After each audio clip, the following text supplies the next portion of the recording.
So this Player's Workshop is basically this is just talking about getting and determining your ability scores. We're not going to get into what strength does, what dex does, what all the other abilities do. This is just generating stats for a character. A lot of people ask, what do you do, Dave? What do you let your players do? Well, I used to let them do two things. I used to let them do what was in the book. And in the book for the player's handbook, and also in the free Basic Rules download that you can get from the Wizards of the Coast website, you have two options. The way that you determine your ability scores is you roll 46, keep 3. And that's pretty much been around since I've been playing in 1984. Well, I'll kind of take that back. It was around, but it wasn't on the forefront. See, back when I first started playing back in '84, makes me sound so old, doesn't it? Anyways, when I first started playing, everything was 3d6, and you started at strength, intelligence, wisdom, dexterity, constitution, charisma. That's what you did. 3d6, that's what you got for strength. 3d6, that's what you got for int. 3d6, that's what you got for wisdom. And that's what you went all the way down. But it's evolved over time, and now for 5th edition, as it says, and like I said, in the Player's Handbook and in the free Basic Rules, you can roll 4 6-sided dice and record the highest 3. So if you roll a 6-1 6-6, you get an 18. If you roll a 5-1 5-5, you get a 15. So it's 3d6, keep the best 3. And you do it a total of 6 times. So you have 6 stats. And the great thing about D&D 5th edition, you can put them wherever you want. You can assign each number to any ability score that you want. Piece of cake. Can't explain it any other way than that. You know, there's 6 stats. You roll 6 times. That's it. 46k3. That's what it says in the rules. And then you assign your stats, pick your class, and then assign your ability modifiers, and you're good to go. Then you can start figuring everything else out on your character sheet. So there's also a variant way of doing this too. And this is basically a Dungeon Master's option. You can basically do a 27-point purchasing method. So how this works is like this. You start with 27 points. And we're going to look here on the right-hand side on the screen. You start with 27 points. All right. Now, to get an 8, because remember, you get 6 stats. So start all of your scores at 8. Doesn't cost you anything. So you'll have 8s all the way down by default. Now you get 27 points to spend. And it's not 1-for-1 27 points. It's only 1-for-1 up to 13. So if you want a 9, it costs 1, for instance. If you want a 10, it costs 2 points. 11 is 3, 12 is 4, 13 is 5. And then if you want to go over an ability score of 13, and then you can see it starts costing 2 to a maximum of 15. So using using the 27-point variant purchasing method, you can the maximum that you can have for point buy is 15. You can't lower any other scores. I know that you've had variant rules in the past with 3.5, 4th edition, that's allowed you to take stats down lower and get more points to put other places. D&D 5e simply does not do that, and I like that. So basically, here's a couple generic different sets of scores that you could take. 15, 15, 15, 8, 8, 8. That'd be great for a fighter. Why not? That'd be great for a rogue. Or you could go something more average. Because you got to take into consideration D&D 5e, there's saving throws for every single ability. So you might want to take that into consideration before you go 15, 15, 15, because an 8, as you can see over here on our ability scores and modifiers, the 8 is going to give you a -1 to your saving throw, which could hurt you. It could kill you, technically. So 15, 15, 15, 8, 8, 8, or you can go something more balanced at 13, 13, 13, 12, 12, 12. So those are the two official ways for doing them in D&D 5e. And, you know, I myself, I don't do rolling scores anymore. I let my players choose from the 27 point buy. And that's what all of my players do when we play D&D. All my players, they do 27 point buys. Every single one of them. So, a couple examples of what we used to do when I was a kid. So this has nothing to do with Dungeons and Dragons 5th edition rules. These are more optional things that what I've seen done in the past. So a lot of the games that I had, we would have just 3 players. And we would roll, 46, keep 3, and we would be able to roll it like 8 times. And then we would take those 8 numbers, take the best 6, and then you do our abilities that way. So you could do 46, 8 different times. So you have a bigger pool of numbers to choose from. Granted, your character's probably going to be a little bit more powerful from doing it that way, unless you just have total bad luck, which is possible too. So we've done it that way. I mean, you could even go old school. I would like to do this in a 5e game. I would like to find some players that would do 3d6 from strength down to charisma in a row, and see what they would get just generating 3d6. So why couldn't you go old school and do 3d6 and play an old hard school grinding game? That would be pretty cool as well. Another thing you could do is what several times that we had done for playing different games in D&D, different settings.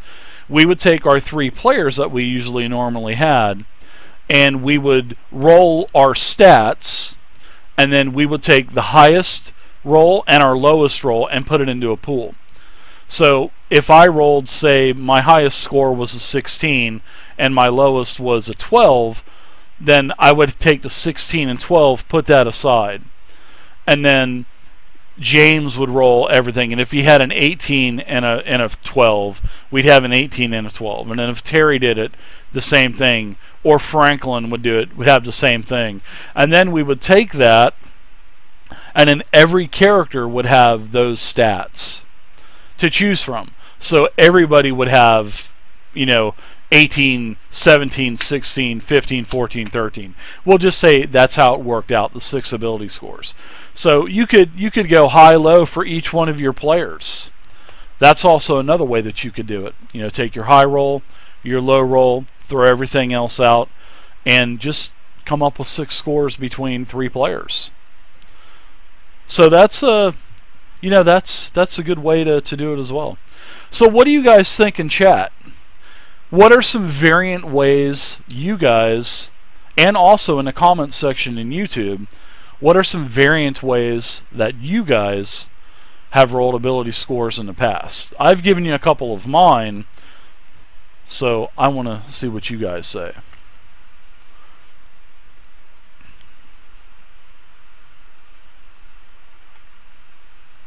Cheaters want to re-roll the ones, of course.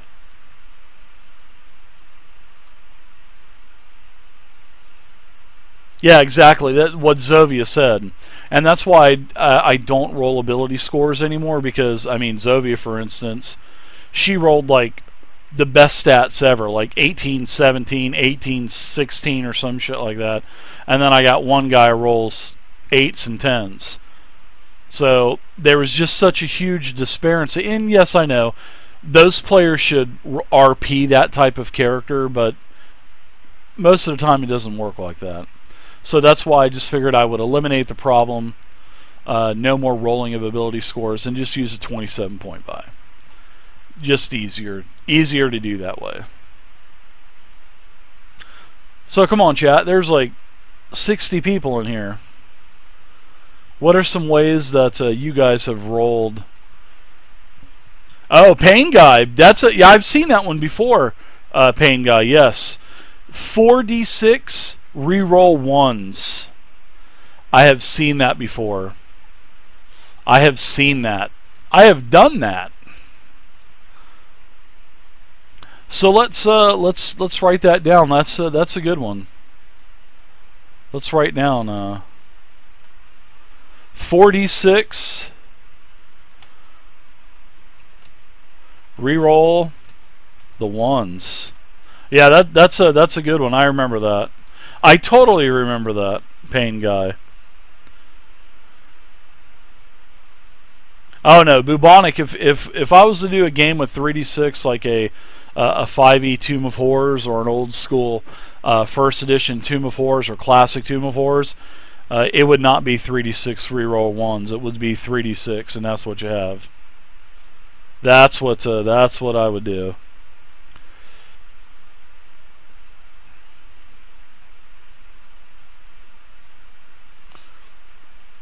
There's another 6d6. Keep the 3 highest for stats.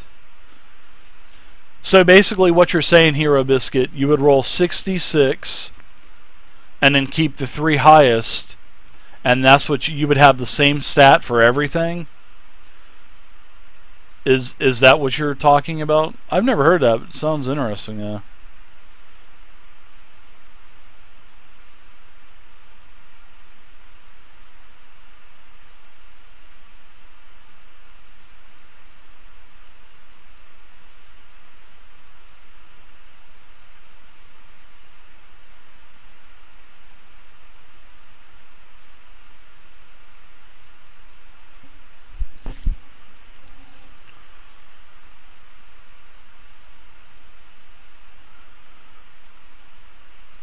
.46, take the best 3, and re-roll for scores under 10.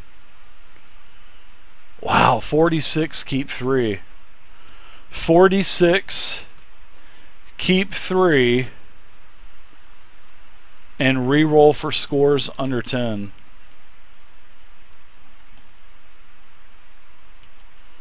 Wow, that's some power gaming right there, man. Wow, that's pretty crazy, Monkey. Wow. That is actually really crazy. I don't know if I'd go for anything like that. I don't know if I'd do that. 46, keep 3, and re-rolls under 10. Wow.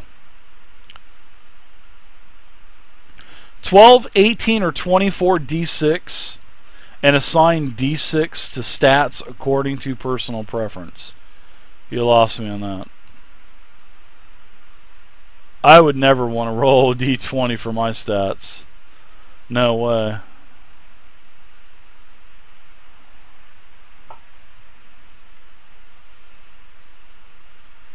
Four d6, take 3, and re-roll scores under 10. Wow, that's good. That's really good. I mean, you could be stuck with like all 11s and 12s. I mean, it could be that way, but that's why I like the 27-point buy. You're getting guaranteed, stats that way. You're not going to have a bunch of junk. D12 plus 6 for stats. I like that, West. 1d12 plus 6. I like that. That's actually pretty good. D12 plus 6 for each stat. That's pretty good.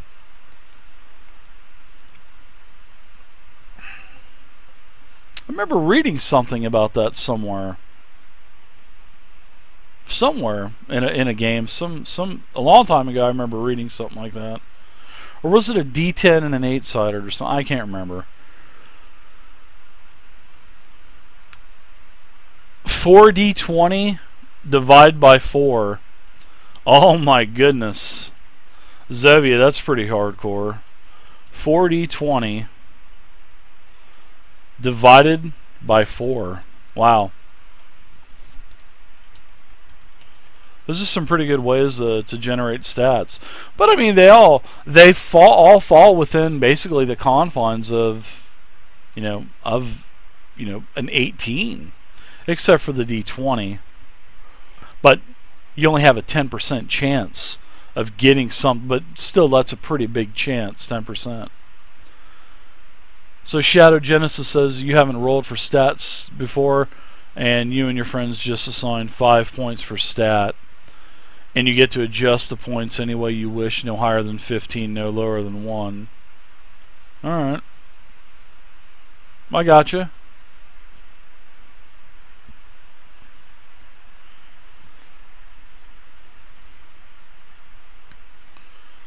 Alright. So there you go, everybody. D&D 5e generating ability scores and some extra different possible ways to do some scores. Like I said, brief overview, 46, keep 3. Put the 6 numbers anywhere you want. That's core rule book. That's player's handbook. Basic rules, 27 point buy. Here's the cost to buy 15, which is the maximum you can buy. You can't have any score lower than an 8.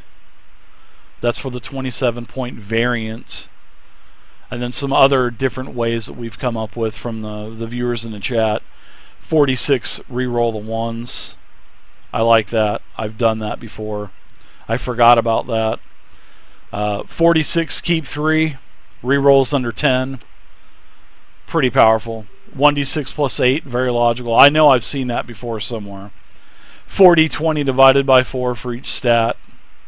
Also, you can just do straight 3d6. Straight down the line.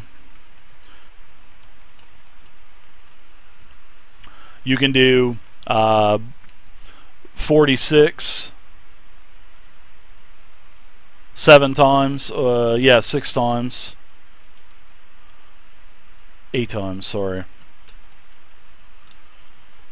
Keep the best 6. And then you can do 46 6 rolls, take the highest score and lowest scores,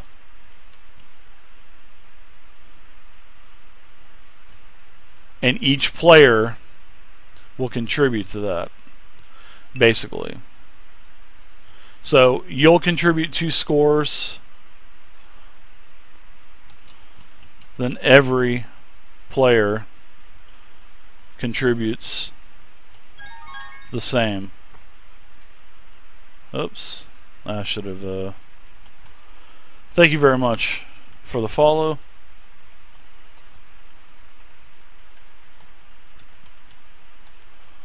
So basically that would work for a max of a 3-person group. Alright. So you'll have 3 high rolls, 3 low rolls for your 6 rolls. And then every player has the same pool of 6 ability scores. That way, everybody's on the same level too, which is a good way. So there we go. Plenty of ways to do stats or ability scores in your D&D 5e game. So thank you guys in chat. I appreciate it. Also, if you guys want to leave a comment in the YouTube section down below, let me know what you guys do as well. So thank you guys very much.